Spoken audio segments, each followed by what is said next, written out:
Hello students, in previous lecture we have started with the reactions of phenol. In that part we have seen first reaction, that is the halogenation of phenol. त्या reaction मध्ये दोन प्रकारे आपण हॅलोजनेशन केलेलं होतं. एक आपण हॅलोजनेशन जे केलं होतं त्या हॅलोजनेशन मध्ये Br2 वॉटर हा रिएजंट एकदा वापरलेला होता आणि Br2 and organic solvent maybe CHCl3, CCl4 or CH2 अशा रिएक्शन्स केलेल्या होत्या. त्या Br2 वॉटरने आपल्याला 2,4,6 ट्राय ब्रोमो फेनॉल हा कंपाऊंड मिळालेला होता. तर इथं आपल्याला मिक्सचर ऑफ आर्थो आणि प्यारा ब्रोमो फेनॉल असं मिळालेलं होतं. त्याच्यामध्ये para bromophenol was the major product असं आपण मागच्या तासाला पाहिलेलं. ती रिएक्शन होती halogenation. Today we are going to see next part, that is the nitration of phenol. In this nitration of phenol we are going to see how the nitration of phenol takes place. Nitration is the reaction in which hydrogen atom of phenol is replaced by NO2 group. phenol चा hydrogen जाणार, aromatic ring चा hydrogen जाणार, त्याच्या जागेवर NO2 group येणार, त्याला आपण nitration असं म्हणतो. तर नायट्रेशन ऑफ फेनॉल पुन्हा एकदा दोन रिएजंट वापरून करतात. एक आहे using dilute nitric acid at low temperature. Dilute nitric acid and low temperature. Another is by using concentrated nitric acid and concentrated sulfuric acid mixture, which is called as nitrating mixture. This mixture is called as nitrating mixture. There is question in examination, what is mean by nitrating mixture, or components of nitrating mixture are so and so. तर तुम्हाला ते कोणते component आहेत? एक असतो concentrated sulphuric nitric acid, दुसरा असतो concentrated sulphuric acid.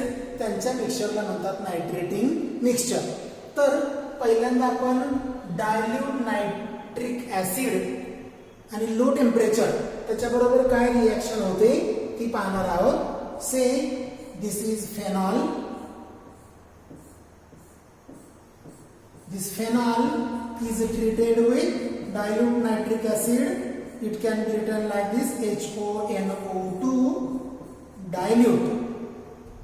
Hydrogen from orthocarbon and hydrogen from paracarbon are substituted by nitro group, giving mixture of products.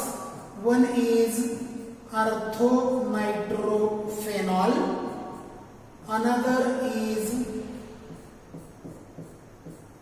para-nitrophenol and byproduct is H2O. इथं आपल्याला ऑर्थोनायट्रोफेनॉल आणि पॅरानायट्रोफेनॉलचं मिक्सचर मिळतं.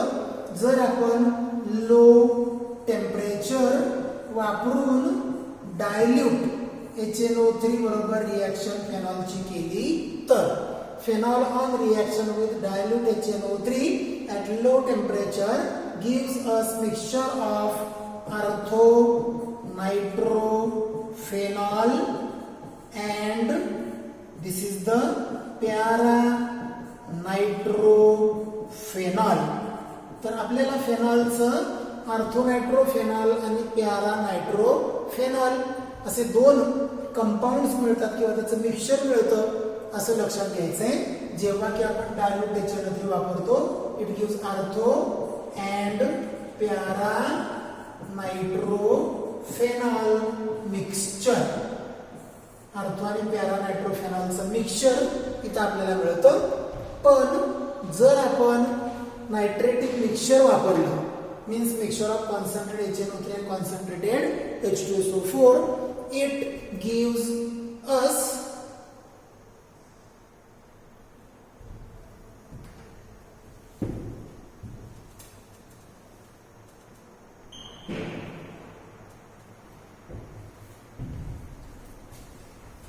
now we'll go to the nitration of phenol using nitrating mixture. See, this is phenol. This phenol is treated with nitrating mixture means mixture of concentrated HNO3 and concentrated H2SO4. It is called as nitrating mixture. When this phenol is treated with nitrating mixture, it gives us the compound in which there are 3 NO2 groups. One is at artho, another is at para, one more is at artho, plus H2O is the byproduct. This is 2,4,6 ट्रायनायट्रोफेनॉल. हा आपल्याला 2,4,6 ट्रायनायट्रोफेनॉल मिळतो ज्याला आपण picric acid असं पण म्हणतो. It is yellow compound. ते पिवळ्या रंगाचं कंपाऊंड आहे. तर तुम्हाला इथं फेनॉल थ्राइस ऑफ HNO3 बरोबर रिॲक्ट केलं तर 2,4,6 ट्रायनायट्रोफेनॉल आणि मग तुम्हाला थ्राइस ऑफ H2O असा याच्यामध्ये प्रॉडक्ट मिळतो. तर नायट्रेशन मध्ये दोन गोष्टी सांगितल्या. पहिलं डायल्यूट HNO3 जर आपण वापरलं तर मिक्सचर मिळतं आपल्याला आर्थो नायट्रोफेनॉल अँड प्यारा nitrophenol. This mixture is obtained when phenol is treated with dilute HNO3 at low temperature and when we treat phenol with nitrating mixture. This phenol gives us picric acid which is nothing but 2,4,6 trinitrophenol. It is yellow in color. This is the reaction, we call it as nitration. In this reaction, hydrogen, this electrophile is substituted by NO2 group. H is substituted by NO2 group. This is the nitration of phenol. After this, we'll go to the next reaction. That reaction is sulfonation of phenol. पुढची reaction आहे जिचं नाव आहे sulphonation of phenol. In this sulphonation of phenol hydrogen atom of phenol is replaced by SO3H group which is called as sulfonic acid group. See, when phenol is treated with sulfuric acid, concentrated sulfuric acid, at low temperature it gives artho product and at high temperature it gives us para product. Here I will write reactions one by one. Say this is the phenol. When this phenol is treated with HOSO3H means concentrated sulfuric acid at about 293 K.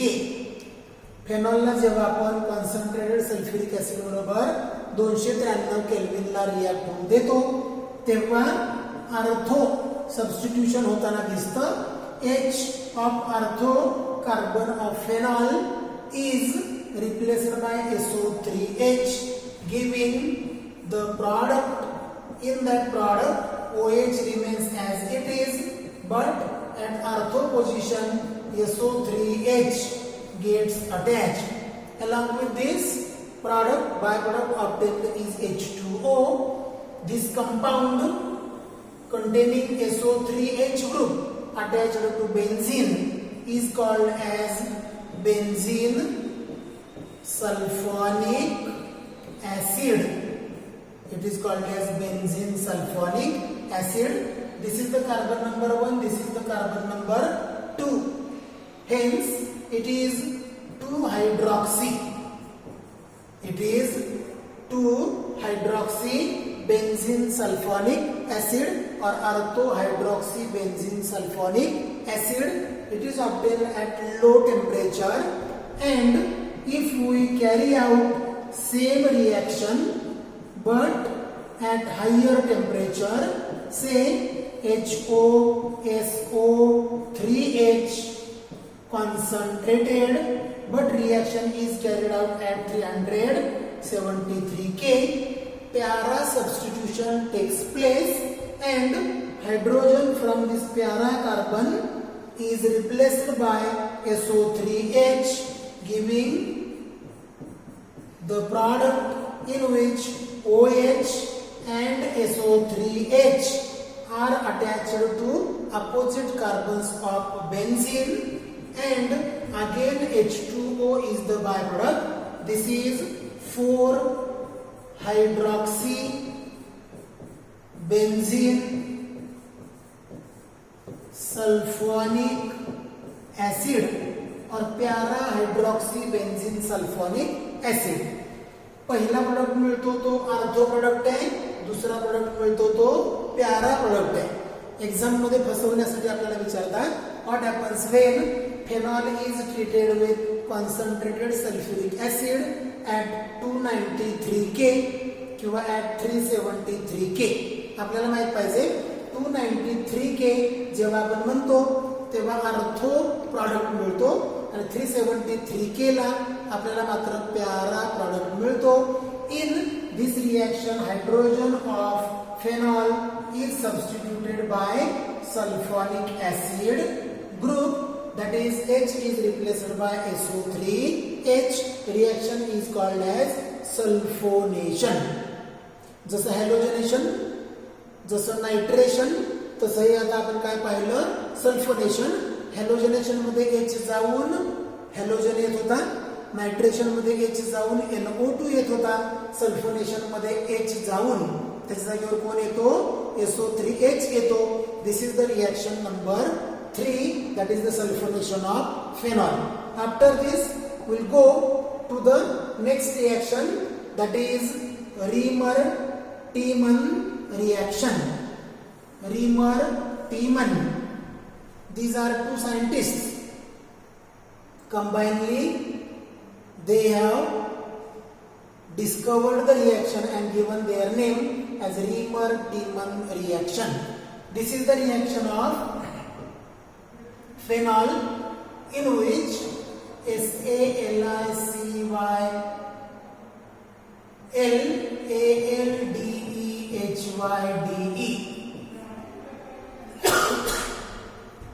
salicylaldehyde is prepared in this reaction.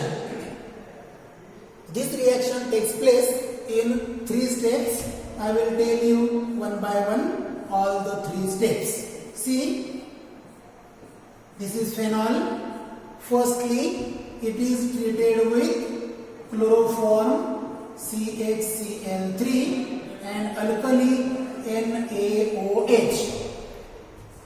Phenol is treated with chloroform and alkali NaOH. It gives us CONA. This is acidic group. This is base. Hence O minus and Na plus salt formation takes place. At the same time here CHCl2 group gets attached. जे तुम्हाला जेव्हा फेनॉलची chloroform आणि NaOH बरोबर reaction आपण करतो तेव्हा हा फेनॉलचा sodium salt मिळतो आणि ऑर्थो पोझिशनला CHCl2 ग्रुप अटॅच होताना दिसतो. जेव्हा या कंपाऊंडला आपण अनस्टेबल कंपाऊंड आहे ते अल्कली बरोबर रिॲक्ट करतो. कोणाबरोबर रिॲक्ट करतो? Alkali NaOH. तेव्हा हा जो ONA आहे तो ONA तसाच राहतो, तो काय बदलत नाही. It remains as it is as ONA, that is O minus and Na plus, but here CHO group gets attached. How you should know? Here this ONA and CHCl CHCl2 म्हणजे आपण CHCl2 असं लिहू शकतो. आणि NaOH जो आहे तो NaOH त्यातला OH या Cl ला रिप्लेस करतो आणि या Cl चं होऊन जातं OH, या पण Cl चं होऊन जातं OH. पण एकाच कार्बनला दोन OH जेव्हा असतात तेव्हा कंपाऊंड अनस्टेबल होतं, त्यातनं वॉटर मॉलिक्यूल जातो आणि तो ग्रुप तयार होतो CH डबल बॉन्ड O. इथं लिहिलेलं आहे CHO किंवा CH डबल बॉन्ड O. हा जो कंपाऊंड तुम्हाला मिळाला ह्या कंपाऊंडचं ऍसिडिफिकेशन केलं जातं किंवा ऍसिड हायड्रोलिसिस केलं जातं. H3O+ म्हणजे hydrolysis in presence of H+ acid. मग तुम्हाला ONA चा OH असं होताना दिसतं आणि तो ग्रुप आहे कोणता? CHO. याचं नाव आहे SALICYLALDEHYDE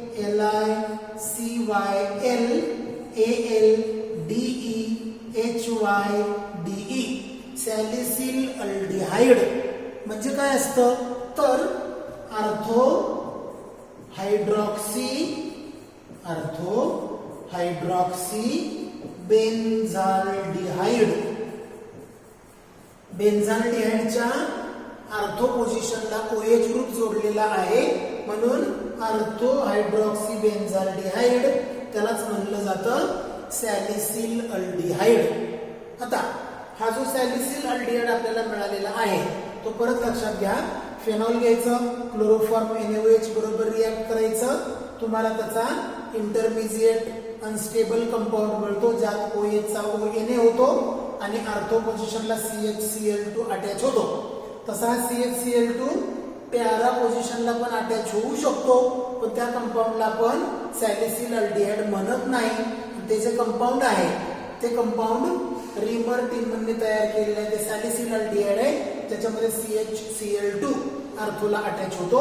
त्याचं हायड्रोलिसिस केलं, अल्कलाइन हायड्रोलिसिस, की मग तुम्हाला ONA तसाच राहून CHCl2 चा होताना दिसतो CHO. तो कसा होतो मी इथं सांगितलं. CHCl Cl चं OH होतं, पण एकाच कार्बनला दोन OH असलं की कंपाऊंड होतं अनस्टेबल. आणि कंपाऊंड अनस्टेबल झालं की मग आपल्याला त्या कंपाऊंड मधून वॉटर मॉलिक्यूल जाताना दिसतो आणि CHO ग्रुप इथं फॉर्म होतो ज्याचं नाव होतं बेन्झीन रिंगला OH आणि CHO शेजारच्या कार्बनवर असतील तर त्याला म्हणायचं सॅलिसिल अल्डिहाइड. आणि सॅलिसिल अल्डिहाइड जे आहे त्यालाच आपण आर्थो हायड्रॉक्सी बेन्झाल्डिहाइड असं म्हणतो. परीक्षेमध्ये असं विचारलं जातं the reaction used in preparation of salicyl aldehyde is named as Reimer Tiemann reaction. This reaction is also abbreviated as RT reaction. त्या रिएक्शनला RT रिएक्शन असं पण म्हणतात, ते तुम्ही लक्षात ठेवणार आहात. तर रिमर-टिमन रिएक्शन मध्ये फेनॉलचं कन्व्हर्जन सॅलिसिल अल्डिहाइड मध्ये होतो, हे तुम्हाला लक्षात ठेवायचं आहे. After this Reimer Tiemann reaction will go to the next reaction, that is Kolb's reaction or Kolbe's reaction. Kolb's reaction or Kolbe's reaction. In this reaction, salicylic acid is prepared.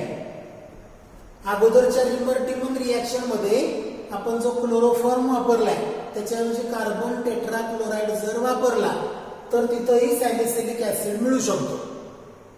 Carbon tetrachloride CHCl3 च्या ऐवजी जर वापरला क्लोरोफॉर्मच्या ऐवजी तर तिथं सुद्धा तुम्हाला salicylic acid मिळू शकतं. पण या कोल्ब्स नावाच्या शास्त्रज्ञांनी सॅलिसिलिक ऍसिड कसं तयार करायचं त्याची रिएक्शन दिलेली आहे पहिल्यांदा त्याने काय केलं बघा, this is the phenol again.